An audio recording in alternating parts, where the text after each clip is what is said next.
नमस्कार. I am doctor Gayatri Pandit. Welcome to my channel learning with Gayatri.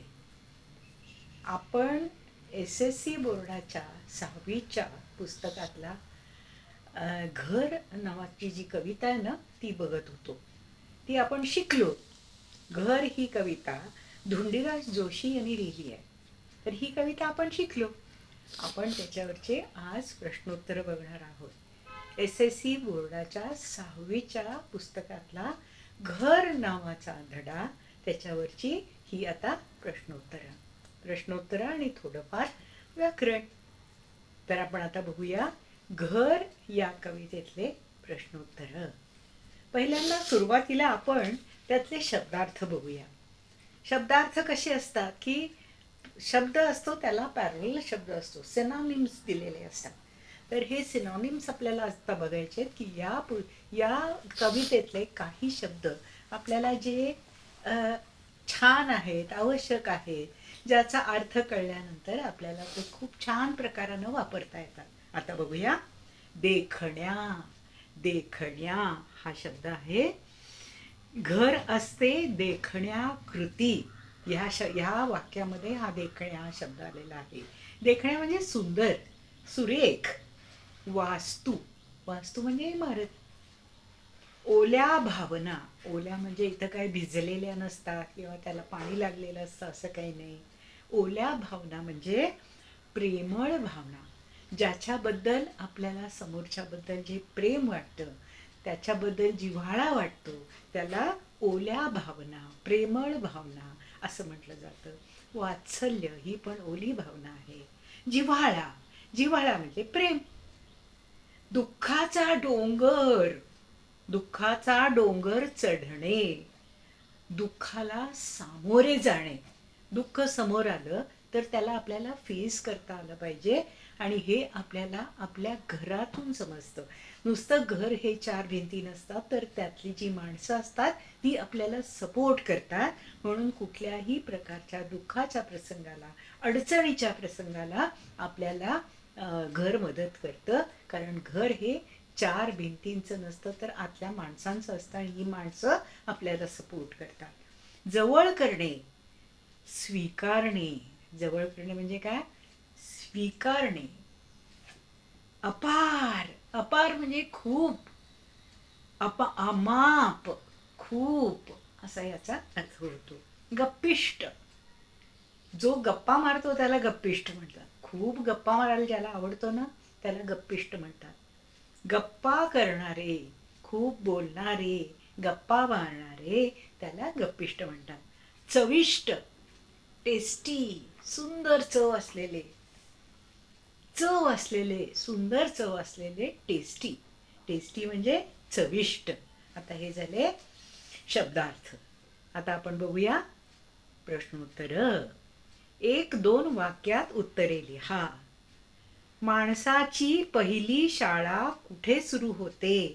ही कविता तुम्ही एकदा वाचली ना की तुमच्या लक्षात सगळी उत्तरे येतील.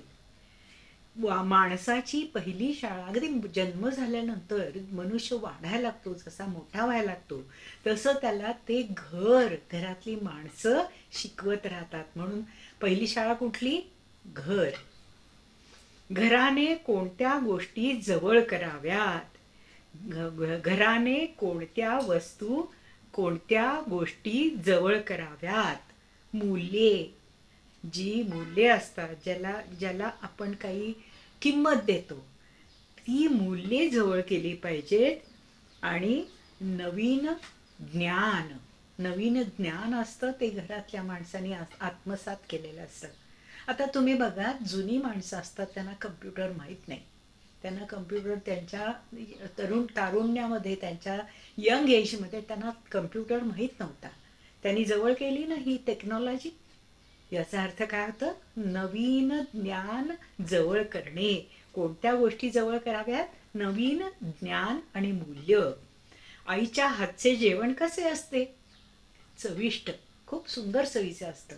आईनं काही छान करून दिलं तर आनंद होतो ना, त्याला चविष्ट जेवण म्हणतो आपण. कवीने घराचे वर्णन कोणत्या शब्दात केलेले आहे? ही सबंध कविताच घरावरती आहे. त्यामुळे हे सबंध कविताच हे घराचं वर्णन आहे. आणि त्यातलं ज्या गोष्टी आहेत ना महत्त्वाच्या, त्या गोष्टी आपल्याला ह्या उत्तरामध्ये सांगायच्या आहेत. घर म्हणजे कसं आहे? देखण्या कृती, आनंदी वास्तू, नंतर काय, पहिली शाळा, घर ही पहिली शाळा आहे, असं सगळं हे याच्यामध्ये वर्णन केलेलं आहे. घराला सुंदर सुंदर असे घर असते हे, तर ते सुंदरता त्याच्यामध्ये असते. घर शिकवते. कष्ट आपण जे घेतो त्याच्यामध्ये ज्या अडचणी येतात त्या अडचणी फेस करायची ताकद देतं. तर कसं दुःखाचे डोंगर चढायला शिकवतं. ही अशी सगळी असं सगळं हे घराचं वर्णन ह्या कवितेमध्ये कवीनं केलेलं आहे. यातल्या तुम्हाला अजूनही तुम्हाला आवडलेल्या गोष्टी या प्रश्नाच्या उत्तरामध्ये लिहिता येतील. खालील आकृती पूर्ण करा. घर व्यक्तीला काय काय शिकवते? आता हे आपण घर काय काय शिकवतं हे बघितलेलं आहे. कारण आपण जेव्हा घर ही कविता वाचली त्यावेळेला घर आपल्याला काय काय शिकवतं हे समजलेलं आहे आपल्याला. तर तिथं पाहणे, चांगल्या गोष्टी बघायला शिकवतं. नंतर चालणे, अनेक प्रकारचं, अनेक पुढं चालत जाणं, प्रगती करत जाणं, हे चालणं याच्यामध्ये अभिप्रेत आहे. धावणे, तुम्हाला तुमच्या प्रगतीची स्पीड हवी आहे, तर धावणे हे सुद्धा घर शिकवतं. लढणे, आलेल्या प्रसंगाशी लढणं, हे काय करायचं, घरची लोक सपोर्ट करत राहतात, हे सगळं घर शिकवतं. दुःखाचा डोंगर चढणे, हे सगळं घर आपल्याला शिकवतं. शब्दातील शेवटचे अक्षर सारखे येणारे शब्द कवितेतून शोधा व लिहा. बघा हा, प्रत्येक वाक्याच्या शेवटी एक एक शब्द आलेला आहे कवितेमध्ये.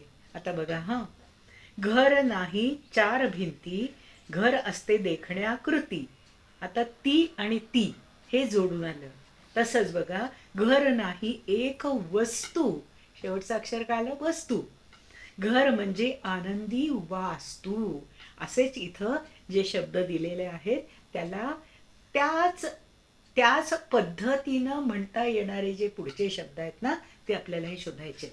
उदाहरणार्थ आता बघितलं आपण, वस्तू, वास्तू, खोल्या, ओल्या, जिव्हाळा, शाळा, शेवटी ळा आला बघा. ते समसमान उच्चार करणारे शब्द आहेत. पसारा, निवारा, पाहायला, धावायला, ला शेवटी यला, धावायला, पाहायला, सावधान, समाधान, भान, ज्ञान. तुम्ही सगळी कविता वाचली ना की तुमच्या लक्षात सगळं हे येईल बघा. गोष्ट, कष्ट, चविष्ट, गप्पिष्ट, छान छान शब्द मिळाले ना. आता पुढचा प्रश्न बघूया. योग्य पर्याय निवडा. घरात हव्या भावना ओल्या, म्हणजे याचा अर्थ काय? घरातील व्यक्तींनी रडावे. कसं शक्य आहे हे? ओल्या भावना काय रडायच्या असतात का? घरातील व्यक्तींनी परस्परावर प्रेम करावे. हा, हे उत्तर बरोबर आहे. घरातील व्यक्तीत एक व्यक्ती भावना नावाची असावी. गमतीदार पर्याय दिलेत ना आपल्याला, आपण योग्य पर्याय निवडला इथे. घर शिक्षणाची पहिली शाळा म्हणजे काय? घरामध्ये बालमंदिर भरते. चुकीचं. घरापासून शिक्षणाला सुरुवात होते, हे बरोबर, कारण पहिली शाळा शिक्षणाला सुरुवात करते. तर इथे घरापासून हे शिक्षण सुरू होतं. घराच्या शाळेत नाव घातले जाते. चुकीचा पर्याय, आपण योग्य पर्याय निवडला.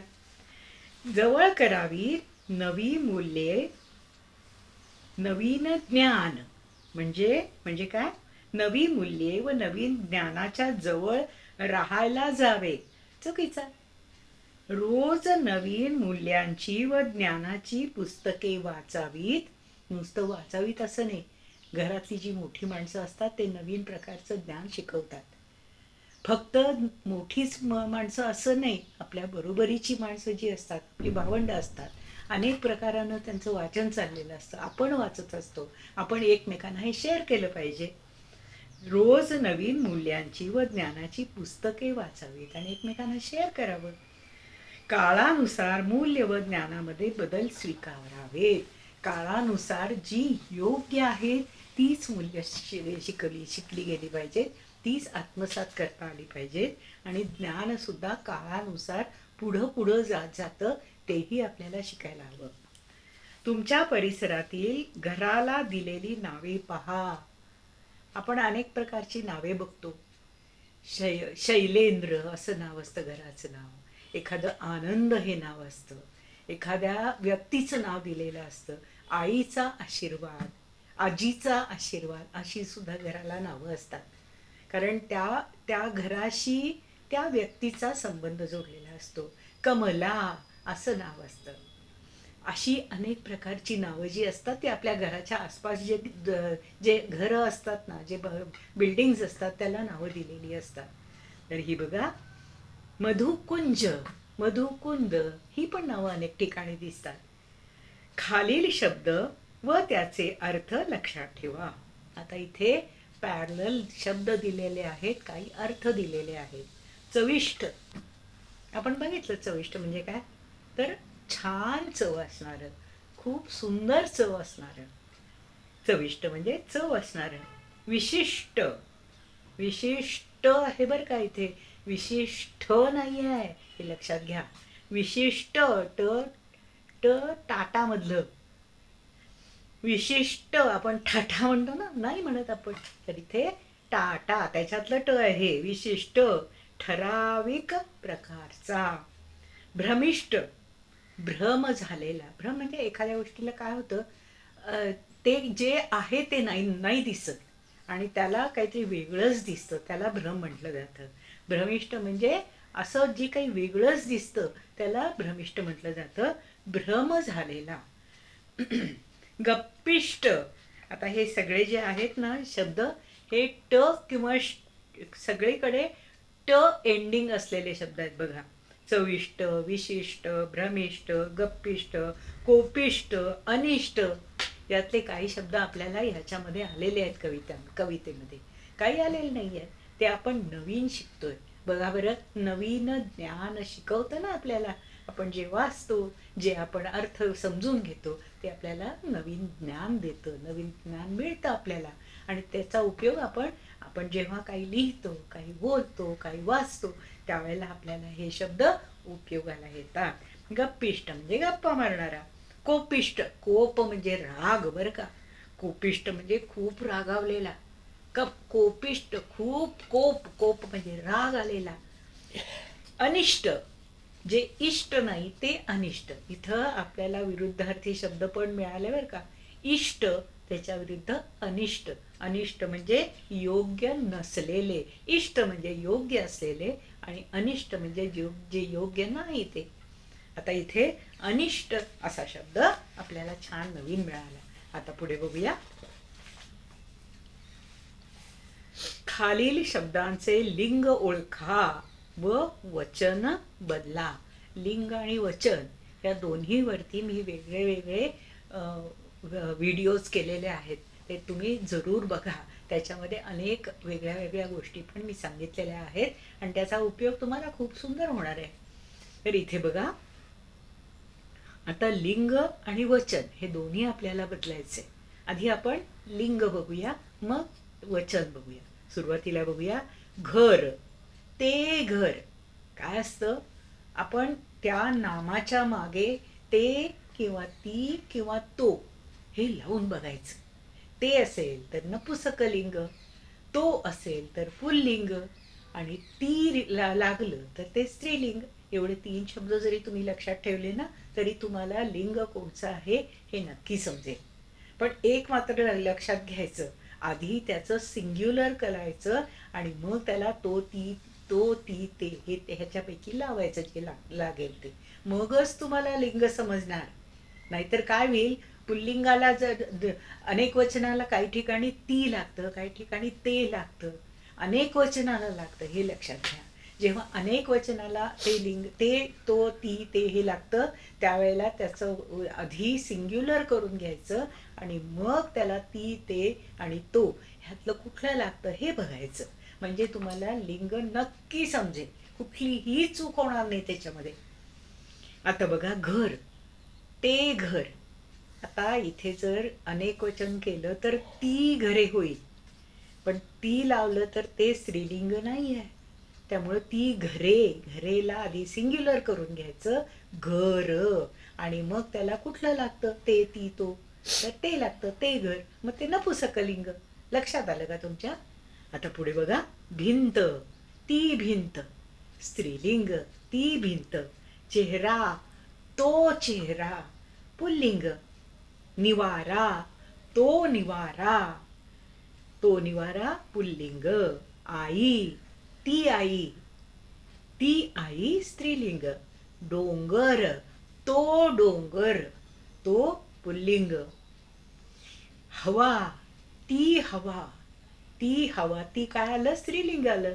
आजोबा, तो आजोबा, आजोबा माणूस असतो, पुरुष असतो, त्यामुळं तो पुल्लिंग होईल. ते आजोबा आपण जरी म्हटलं, आपण ते आदरार्थी म्हणतो. ते आजोबा, आमचे आजोबा आले, ते आमचे आजोबा आहेत. इथे ते जरी लावलं तरी हे नपुसकलिंग नाही आहे. तो आजोबा आधी सिंग्युलर करून घ्यायचं आणि मग त्याला पुल्लिंग आहे हे आपल्या लगेच लक्षात येतं. आता हे झालं आपण लिंग. तुम्ही मी जो व्हिडिओ केलाय तो बघा, म्हणजे तुमच्या जरूर लक्षात येईल की आपल्याला हे कसं बघायचं आहे. वचन, आता घर, घराचं वचन काय? एक घर हे सिंग्युलर आहे, एक घर, अनेक घरे, ती घरे. आता इथं ती जरी आलं तरी ते घर आधी सिंग्युलर करून घ्यायचं आणि मग त्याचं लिंग ओळखायचं. जेव्हा अनेक वचन केलं जातं त्यावेळेला त्याच्यामध्ये ती तो ते हे वेगळं लागतं. त्यामुळं अनेक वचनाच्या वरती तुम्ही लिंग ओळखायच्या बाबतीत अवलंबून राहू नका. ते घर, एक घर, अनेक घरे, एक सिंग्युलर, अनेक घरे प्लुरल, अनेक वचन. चेहरा, तो चेहरा, एक एक चेहरा, अनेक चेहरे. पुढे बघा, निवारा, एक निवारा, अनेक निवाराच होतं. आई, एक आई, अनेक आया होतं, इथे अनेक आया होतं, अनेक आया. डोंगर, एक डोंगर, अनेक डोंगरच, अनेक डोंगर, इथे अनेक वचन डोंगर असंच होईल. हवा, एक हवा, अनेक हवे असं होत नाही, ती हवा एकच सिंग्युलरच राहतं ते. आजोबा, एक आजोबा, अनेक आजोबाच होतं. आम्हाला 4 आजोबा आहेत असं आपण म्हणतो ना. एक आपले आजोबा, एक आईचे वडील ते एक आजोबा, आईचे काका आणि आणखीन एक आजोबा, बाबांचे काका अजून एक आजोबा, हे सगळे अनेक आजोबाच होतं. त्यामुळं प्लुरल किंवा अनेक वचन आजोबाच राहील. खालील शब्द शिक्षकांच्या मदतीने समजून घ्या. घर, आता इथे काय केलंय त्यांनी, घर याला पॅरलल शब्द दिलेले आहेत. समान अर्थी शब्द जे दिलेले आहेत ना ते बघा, खूप सुंदर शब्द आहेत बरं का हे. घर, सदन, सदन म्हणजे घर. धाम, हे सुद्धा घर याला पॅरलल शब्द. निवास, घर, घर म्हणजे निवास. गृह, गृह हाही शब्द घरासाठी वापरला जातो. आलय, हिमालय म्हणतो ना आपण, हिम आलय, हिम म्हणजे बर्फ आणि बर्फाचं घरच आहे ते, म्हणून त्याला हिमालय असं नाव दिलं गेलंय. भुवन, भुवन हे सुद्धा घरासाठी पॅरलल शब्द आहे. आता अजून एक शब्द जो आहे सूर्य. सूर्यासाठी आपल्याला काय काय शब्द वापरता येतील बघा बरं. सूर्य, आदित्य हा सूर्यासाठी पॅरलल शब्द. दिनकर, दिन म्हणजे दिवस, दिवसा जो असतो ना त्याला सूर्य म्हणतो आपण, म्हणून दिनकर हा शब्द सूर्याला आहे. प्रभाकर, प्रभा म्हणजे तेज, ज्याला खूप तेज आहे तो म्हणजे सूर्य. सूर्य, रवी, रवी हा सुद्धा सूर्याला पॅरलल शब्द आहे. रविवार म्हणतो ना आपण, रवी, रविवार हा शब्द सूर्याच्या वरून आलेला शब्द आहे. भास्कर, भास्कर, मित्र, आपण मित्र हा शब्द फ्रेंड या अर्थी वापरतो, पण मित्र हा शब्द सूर्यासाठी पॅरलल शब्द आहे. भानू हा शब्द सूर्यासाठी पॅरलल शब्द आहे. खालील शब्द वाचा आणि लिहा. अनेक छान छान शब्द आहेत बघा बरं. आणि ही र लावून आलेले शब्द आहेत. र काय का प्रकारानं आपल्याला र वापरता येतो. मराठीमध्ये 3 प्रकारानं र वापरला जातो, 3 प्रकारानं र लिहिला जातो. पहिला आहे सूर्य. र यच्या वरती आपण असा रफार लिहितो, तो वरचा जो रफार आहे ना तो र आहे, तर तिथे सूर्य. कार्य, कार्य लिहिताना सुद्धा वरती रफार लिहिला जातो. पूर्व, पूर्व म्हणजे ईस्ट. सर्व, सर्व म्हणजे सगळे, सर्व, व वरती रफार आहे बघा. कर्क, कार्य, हा ही सुद्धा कार्य हा शब्द तसाच लिहिलेला आहे.